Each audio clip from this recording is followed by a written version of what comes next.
Hi friends, welcome to GK Physics channel. இன்னைக்கு நம்ம study plan படி பார்த்தீங்கன்னா Newton's law, impulse impact, law of impact இந்த topic தான் இன்றைக்கி ஸ்டடி பிளானில் நான் கொடுத்துருந்தேன். ஸோ அந்த ஸ்டடி பிளான் படி எல்லோரும் இன்றைக்கி இந்த டாபிக் படிச்சிருப்பீங்கன்னு நினைக்கிறேன். ஸோ இதோட ஷார்ட் நோட்ஸாக உங்களுக்கு நான் இதை எக்ஸ்பிளைன் பண்ணுறேன். ஸோ இதில் நம்மளுக்கு first topic Newton's law. So Newton law of motion பார்த்தீங்கன்னா ஃபர்ஸ்ட் லா என்ன சொல்லுதுன்னா law of inertia. Law of இனர்ஷியாவில் நம்மளுக்கு ஃபர்ஸ்ட் லாவில் a body remains at rest or uniform motion unless act upon by an external unbalanced force. அதாவது ஒரு பாடி ரெஸ்ட்டில் இருக்கும் இல்லை யூனிஃபார்ம் மோஷனில் இருக்கும், எது வரையும் இருக்குன்னா ஒரு அன்பேலன்ஸ்டு ஃபோர்ஸு அது மேலே ஆக்ட் ஆகிற வரையும் அதே நிலைமையில் இருக்கும். ஓகே, இதை தான் நம்ம டெஃபினேஷன் ஆஃப் இனர்ஷியான்னு சொல்கிறோம். ஸோ இனர்ஷியாவை பொறுத்தவரையும் 3 டைப்ஸ் இருக்குது. Inertia at rest, inertia at motion, inertia at direction. இதை நீங்கள் டீட்டெயிலாக படிக்கணுன்னா +1 புக்கில் 3rd லெசனில் இதை பற்றிய டீட்டெயிலாக கொடுத்துருப்பாங்க. இனர்ஷியா ரெஸ்ட், மோஷன், டைரக்ஷனும் அதுக்கான எக்ஸாம்பிள் டயக்ராமோட இருக்கும், அதை ரெஃபர் பண்ணிக்கிங்க. செகண்டில் நம்மளுக்கு என்ன சொல்லுவோம், அந்த ஃபோர்ஸை நம்ம எப்படி மெஷர் பண்ணோம் ஃபோர்ஸ்க்கான ஃபார்முலாவை நம்மளுக்கு கொடுக்குறது நியூட்டனோட செகண்ட் லா.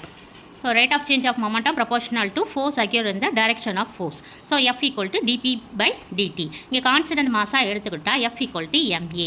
இதுக்கான டெரிவேஷனும் நீங்கள் கொஞ்சம் டீட்டெயிலாக பார்த்துக்கிங்க.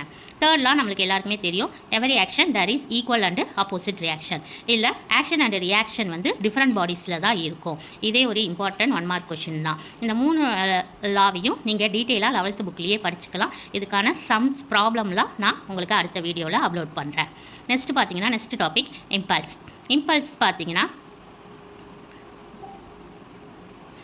இம்பல்ஸுங்கிறது product of force and time for which it's acts. அதாவது ஒரு ஃபோர்ஸையும் டயத்தையும் மல்டிப்ளை பண்ணுறது. J = F × Δt. Impulse momentum theorem J = ΔP. அப்போ இங்கே ΔPங்கிறப்ப M × V2 - V1 இல்லைனா MV2 - MV1. இது எங்கெல்லாம் நம்மளுக்கு ஒர்க் ஆகும்னு பார்த்தீங்கன்னா useful in collision, explosion, catching balls இதிலெல்லாம் நம்மளுக்கு ஒர்க் ஆகுது. இம்பேக்ட் பார்த்தீங்கன்னா கொலிஷனில் நம்மளுக்கு இம்பேக்ட் நடக்குது. Collision between 2 bodies in very short டயத்தில். இங்கே இம்பல்ஸோ இம்பேக்டோ கேட்கும்போது டைம் வந்து வெரி ஷார்ட் டைமாக தான் இருக்கும்.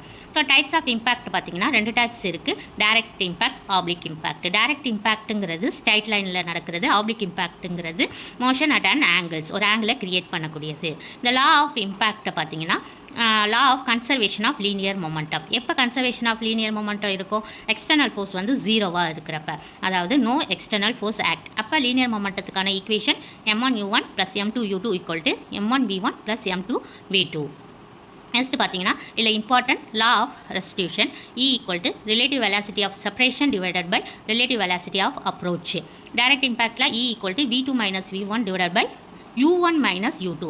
யாரும் மறந்து கூட U2 - U1 போட்டுறாதீங்க. அப்படி U2 - U1 நீங்கள் போட்டிங்கன்னா ஒரு மைனஸ் சிம்பிள் வெளியில் வரும், நெகட்டிவில் ஆன்சர் வரப்போல் இருக்கும்.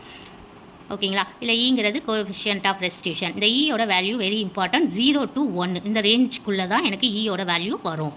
இல்லை ஸ்பெஷல் கேஸ் பார்த்தீங்கன்னா எலாஸ்டிக் கொலிஷன் சொல்லுவாங்க, இன்எலாஸ்டிக் கொலிஷன். எலாஸ்டிக் கொலிஷனில் ஈயோட வேல்யூ 1. அங்கே மொமெண்டம் கன்சர்வ்ட் ஆகும், கைனெட்டிக் எனர்ஜியும் கன்சர்வ்ட் ஆகும். மொமெண்டம் கைனெட்டிக் எனர்ஜி ரெண்டுமே கன்சர்வ்ட் ஆகி E = 1 இருந்தால் அது எலாஸ்டிக் கொலிஷன். அதே இன்எலாஸ்டிக் கொலிஷனோட ரேஞ்ச் பார்த்தா 0லேருந்து 1க்குள்ளே இருக்கும். மொமெண்டம் கன்சர்வ்ட் ஆகும், ஆனால் kinetic energy not conserved. Next பார்த்தீங்கன்னா பர்ஃபெக்ட்லி இன்எலாஸ்டிக் கொலிஷனில் E = 0. ஓகேங்களா? இதில் பார்த்தா maximum loss of kinetic energy இருக்கும். இதில் பார்த்தீங்கன்னா கொலிஷனுக்கு அப்புறம் அந்த 2 பாடியும் ஒன்றோட ஒன்று ஒட்டிக்கிட்டு நகர்ந்து போகும். அதுதான் இங்கே body sticks together after collision சொல்லியிருக்காங்க. Loss of kinetic energy direct இம்பேக்டோட ஃபார்முலா. இது UGTRBல கேட்ட கொஷின். லாஸ் ஆஃப் கைனெட்டிக் எனர்ஜி = 1/2 μ U1 - U2 2 1 - E². இல்லை மியூன்னு பார்த்தீங்கன்னா ரெடியூஸ் மாஸ். இதுதான் நம்மளுக்கு அந்த ஃபஸ்ட்டு பார்ட்டில் லாஸ்ட்டாக இருக்கும். அதாவது உங்களுக்கு நியூட்டன்ஸ் லாவில் ஆரம்பித்து impulse impact, loss of impact, direct impact, oblique impact, loss of kinetic energy, அதுக்கப்புறம் ரெடியூஸ் மாஸ் கொடுத்துருப்பாங்க. ஸோ இந்த ரெடியூஸ் மாஸ் ஃபார்முலாவை நல்லா பார்த்துக்கிங்க. m1 m2 divided by m1 + m2. So இம்பார்ட்டனாக எக்ஸாம் பாயிண்ட்ஸ்னு பார்த்தீங்கன்னா இம்பல்ஸ் வந்து ஒரு வெக்டார் குவான்டிட்டியாக இருக்கும். மொமெண்டம் வந்து கன்சர்வ்ட் ஆகும், எலாஸ்டிக்லேயும் சரி இன்எலாஸ்டிக்லேயும் சரி. ஆனால் கைனெட்டிக் எனர்ஜி வந்து நாட் கன்சர்வ்டு, ஏன்னா இன்எலாஸ்டிக்கில் நாட் கன்சர்வ்டாக இருக்கும். அதே போல் action not equal to reaction அந்த சேம் பாடி. ஏன்னா ஆக்ஷனோ ரியாக்ஷனோ டிஃப்ரெண்ட் பாடியில் தான் ஒர்க் ஆகும். நியூட்டன் 3rd லா படி ரெடியூஸ் மாஸ் எதுக்கு யூஸ் பண்ணுறோன்னா யூஸ்டு இன் இம்பேக்ட் ப்ராப்ளம். ஓகே ஃப்ரெண்ட்ஸ், இது வந்து ஒரு ஷார்ட் நோட்ஸ் போல தான் உங்களுக்கு நான் கொடுத்துருக்கேன். இதை பற்றி டீட்டெயிலாக நீங்கள் 11th +1 புக்கு 3rd லெசனையும் 4th லெசனையும் நீங்கள் ரெஃபர் பண்ணி நோட்ஸ் எடுத்துக்கிங்க. இதுக்கான ப்ராப்ளத்தை நியூட்டன்ஸ் லாவோட ப்ராப்ளம் அண்ட் இம்பேக்ட் இம்பல்ஸ் ப்ராப்ளம்லாம் நான் அடுத்தடுத்த வீடியோவில் அப்லோட் பண்ணுறேன். டெய்லியுமே ஒரு 5 ப்ராப்ளம் கிட்ட எல்லாருமே போட்டு ப்ராக்டிஸ் பண்ணுங்கள். ஏன்னா லாஸ்ட்டு யூஜி டிஆர்பியில் உங்களுக்கு ப்ராப்ளம் தான் அதிகமாக கேட்டாங்க. அதனால் இந்த ப்ராப்ளம் கொஷினை நல்லா பார்த்துக்கிங்க.